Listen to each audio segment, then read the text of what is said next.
Hello everyone and welcome back to Let's Play Kyuuyaku Megami Tensei 2. Last time, we leveled up a few more times via the Jack Frost trick. We updated our party via Demon Fusion. First time in a while. We went a very dry spell there without doing any fusion at all. But now our party's looking pretty fresh. Got a lot of new faces, so that's something to enjoy. We also then hopped on our old pal Mora's back for one final Broken Bridge sail fest. Unfortunately, we ended up getting devoured by a monster named Zaratan, but thankfully we managed to escape by paying an old man a shit ton of cash, and then we got spat back up all the way over here on the shores of Bale's castle, which is going to be the final area in this half of the game. We're really about to hit a milestone here, and about to progress into the second area of the game. And speaking of that, actually, while we were in Zartan, we collected the 7th and final Pillar of Solomon, which is the last piece of the puzzle we're going to need to actually make our way into the second half of this game. There's a pretty big paradigm shift coming up in this playthrough, so be excited for that. One thing I want to point out, I got super fucking lucky here. Couldn't believe it when I was recording this. Arachne has a chance of dropping a Nile Blade for you. And for those of you scratching your head going, what was that again? Because it sounds familiar. That is the cursed blade that we used to do a little bit of sequence breaking earlier in the Let's Play. We were able to get one through a Easter egg, or a little, hidden side quest thing that we could do.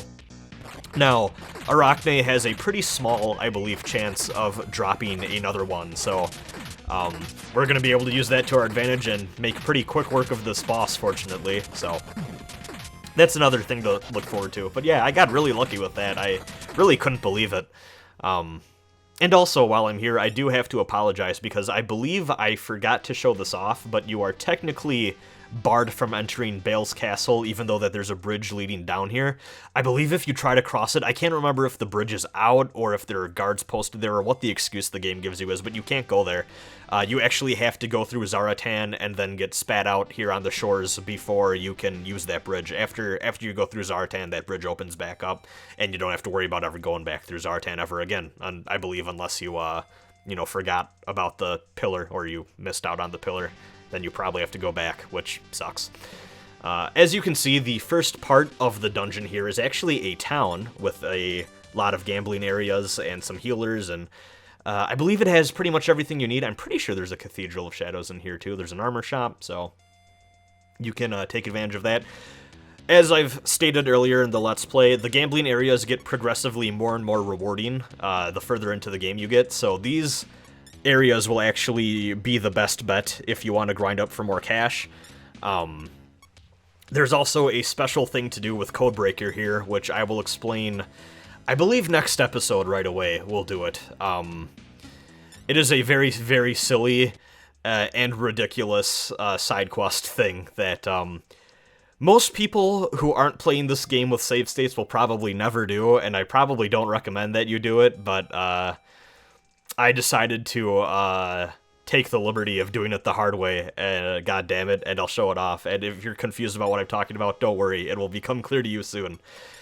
Anyways, I had to recruit this guy. I don't even think he's a good demon, but just fucking look at that beautiful design. And also his name is Legba, which is just great. Easiest negotiation I think I've had this far, too. Let's take a look at his stats.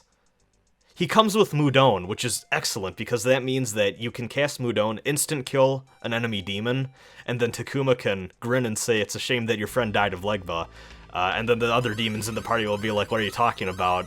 What's Legba? And then Takuma can say Legba balls, and everyone else in the party can groan, and then you can use that opportunity to kill the rest of the demons. And this is the fan fiction that I come up with in my head while I'm recording these episodes. I hope you all appreciate it. I'm here till Thursday. Yeah, let's get the fuck out of here. Yeah, I'm just... we're done with Bale's castle. There's too many bad memories already. I soiled it. No, there's a terminal right over here, so you can use this to go wherever you want to. So, we have basically explored pretty much everything there is to explore in the Tokyo world map.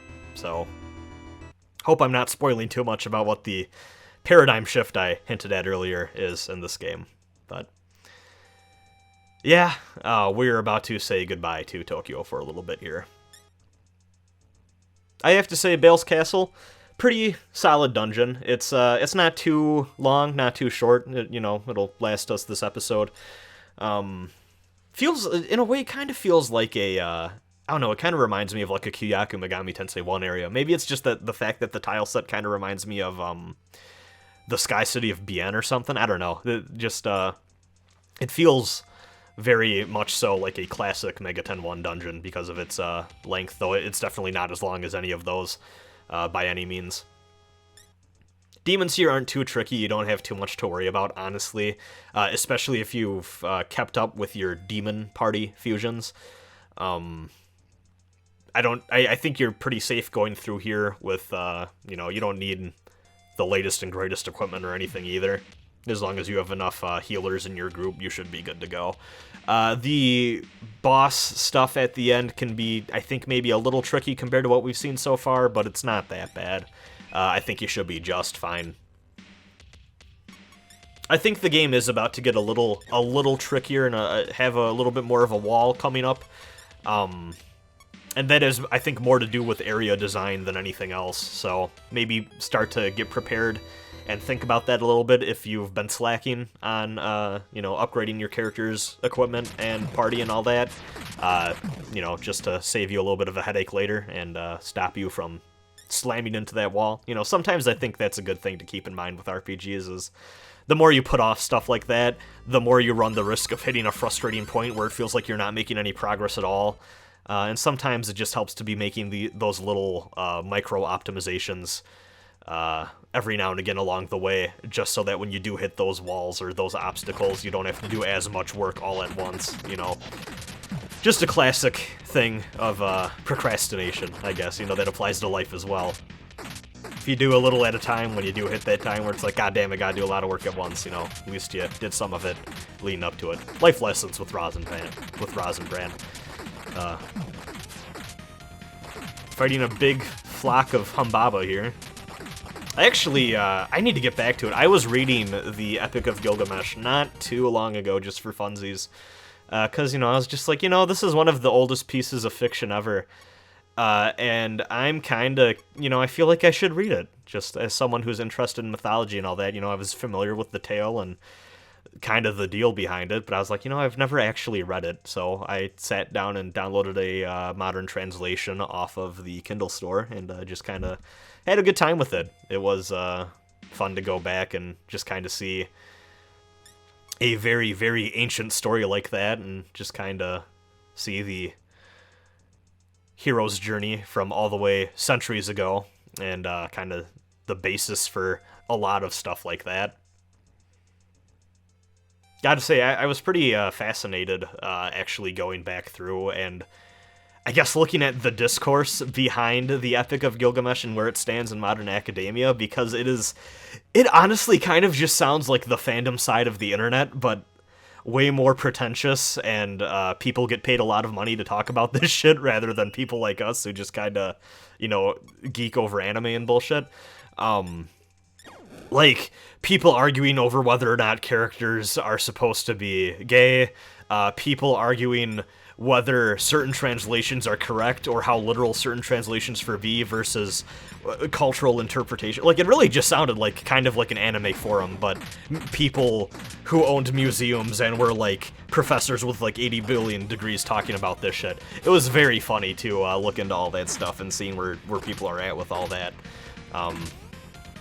Because, there are people out there that have very hot takes about what the best definitive translation of Gilgamesh is, and people are very invested in that shit. It also doesn't help that there are just parts of that story that have been lost to time, sadly, even though it appeared to have been widely spread even back in the day. It's centuries old, so not all those tablets made it over the years, and it's kind of hard to dig up more of that stuff in ways that are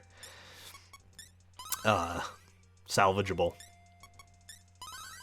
I hope you've all enjoyed this Epic of Gilgamesh diatribe. I highly enjoy. If you're a Megami Tensei fan, I highly encourage you to seek out mythology shit like this. Part of the reason I got into Megami Tensei actually was I just liked that stuff anyways when I was younger. Like, I was that motherfucker who, like, when I was like a teen, I was buying grimoires and shit and just like downloading PDFs of like old magic manuals and shit and just being like, what the fuck was this all about, and just kind of reading that stuff and laughing at it and having a good time. But that sort of stuff is really corny and cheesy, and I don't know. I've always found that stuff fun to look at because it's just an interesting look at not even the culture of the times, but especially with like more occulty type shit. It's just a fascinating look at kind of the subcultures of the time and like all the weird alchemy shit that people got into centuries ago, and what people thought spiritually of the world, but not like the modern, like, you know, church take of it. Just the what weird like pseudo-intellectuals and researchers, I guess, that were kind of parts of the subculture thought. It's a very interesting read, even though it's all a bunch of nonsense most of the time. Or also people's hot takes about how the afterlife works, or how like things like hell work. It's very funny. I don't know, I've always just had a fascination for researching that stuff, so when I discovered Megaten and all of the ways that the developers of these games decided to interpret the myths or take common interpretations and kind of have their own artistic take on them and infuse that sort of mythology into this huge, expansive world, you know, that really drew me in back in the day when I first discovered what the series was all about.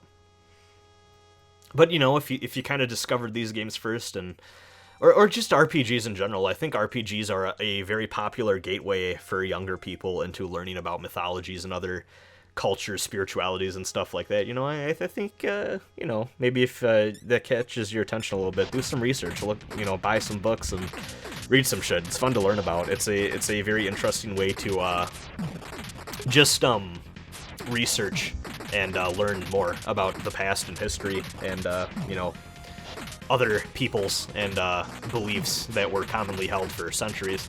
I had a mythology professor who, I can't remember, I took a few mythology courses in like late high school and like early college, and they kind of bleed together, but I remember one of them who I had, he made a case for studying mythology just casually, because he said, you know, if you think about it, you know, modern days, like, especially, like, American culture or whatever, like, we're very, like, science-oriented, well, at least, hopefully, science-oriented, you know, modern events aside, looking at you people who I've seen spread stupid horseshit about vaccines and, fuck, whatever, I can't get into any of that shit right now, but, you know, we're kind of more skeptical as a culture now, and less spiritual than we've ever been, but for the large majority of human history, they've had very different ideas. You know, just people in general have had very different ideas about how the world worked, and our place within the universe. And I think it is a very interesting and insightful thing to do, to look at that and kind of get an understanding for how people in the past viewed our place in the universe. Anyways, now that I talked through that entire dungeon with my bullshit, I figured I might as well talk here. We have a boss fight sequence here, actually, at the end of this dungeon. This is kind of ending with a bang here. This is pretty fun. This is something that some Megami Tensei games do that I like a lot. We finally met up with our rival Ryu, and he's also become a little bit of a devil summoner, and he has his own party that we're going to have to fight through. Unfortunately, it isn't as cool as what later games would do, where you fight the summoner and the whole party of demons at the same time. I always love when they do that. No, unfortunately, we don't actually fight Ryu, we just fight his party, and he goes on to fight Bale, but it didn't sound like things went well there, so let's take a look, and, oh, yeah. Poor Ryu. Your new design was sick as hell, but, yeah, looks like that didn't go well for you. Rough time, rough time.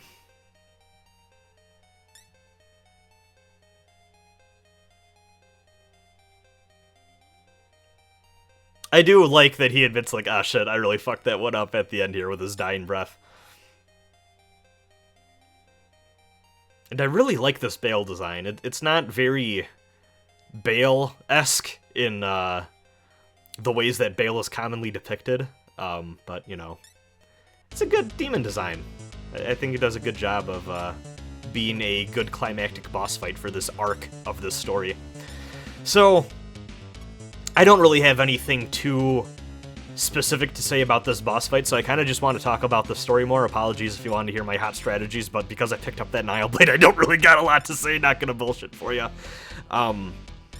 He has a few powerful group attack magic spells that you probably want to be a little bit careful for, so just watch your health and do what you've been doing for boss fights, and you should be fine. If you manage to pick up a Nile Blade like I did, you'll have an easy time with this fight. If you didn't, it'll be a little bit of a slog, but you should probably be okay. Now, what I do want to talk about here is I do want to talk about the story. I think it is fascinating as hell, seeing what they do with Ryu here. Now, I did say earlier when Ryu betrayed us early on in the story that it didn't really impact me because I felt like we didn't have a lot of time to get to know Ryu at all as a character and really get a bond with him formed. But I did say that there were parts of the game later on that Ryu's story did kind of impact me more, and this is what I was referring to. Because later Megami Tensei games, I think, did the right thing, and they decided to do the more dramatic thing where you get close to a certain set of characters and then ideological bonds start, or ideological rifts start to form in the party, and people go their separate ways and then end up fighting each other, and then you end up killing people who you once considered your friends over your differing viewpoints of the world and how it will work. And I think that's a very impactful thing, and, you know, I think it's a very relatable thing for, well, I mean, you don't, obviously, I hope none of you watching this video have ever killed a friend. That's a fucked up thing. But what I do mean is that, you know, adolescents and just young adults in general, and kind of the younger people that these games are made for, you know, I do think it is a very common, but not often talked about experience that, growing up, you know, it very often is the case that you make friends through proximity, you make friends via convenience, and, you know, you get close to those people and you cherish the time you have with them. But as you get older and as you kind of become more comfortable in your adulthood and start to find your place in the world as an individual, you often, you know, I think it's pretty normal that you start to kind of drift apart from those people in your life and you start to see the world a bit differently. And maybe you don't have like a big fight or like a falling out thing, you know, though I certainly did as I grew up and started to have very different views of the world as other people did in my life. But, you know, I think it's just natural in general that people kind of drift apart like that, and I think Megami Tensei does a good job of kind of encapsulating that in their stories, at least you know, here in the mainline entries. So let's talk to Ryu here. We're gonna have one final scene, and then I'll talk about what I want to talk about with Ryu, because that's not what this game's doing. This game is doing a very different thing, kind of like a half-formed version of the typical friend to rival story that Megami Tensei games usually do. Oh, well, first, this is important. This is very important. Bale has turned into a tiny frog. You're gonna have an option here. Don't fucking do this. Don't squish the frog. Catch the frog. If you want the good ending of this game, you're gonna fucking catch this frog. You're gonna put him in your backpack. He's gonna live there for a bit. It's gonna be a good time. Remember to feed him every few hours. Frogs are a commitment. Never owned one as a pet or anything, but, you know. So yeah, let's talk to our buddy Ryu here and hear his final words.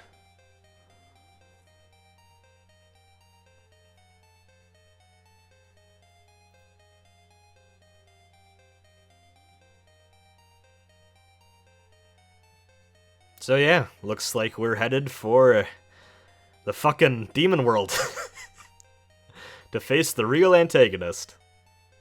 Good shit.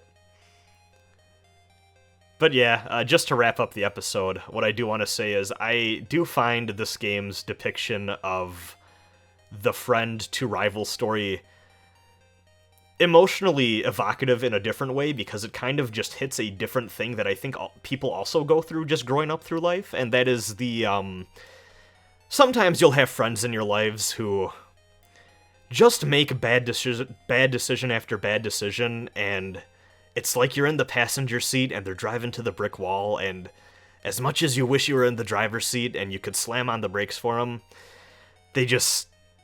you can only do so much, and that really does impact me on an emotional level here as someone who has unfortunately experienced that with a couple people in my life. Just watching Ryu's descent into just making the worst decisions possible, and it eventually leads to his death here. really hits me in a place that other Megami Tensei stories don't with their rival characters. But yeah, on that kind of dour note, unfortunately, sorry if I made you sad there, we're going to end the episode, and I'll see you next time. Hopefully there won't be as long of a wait between the next episode as there was between this one and the last one. Have a good one. Bye.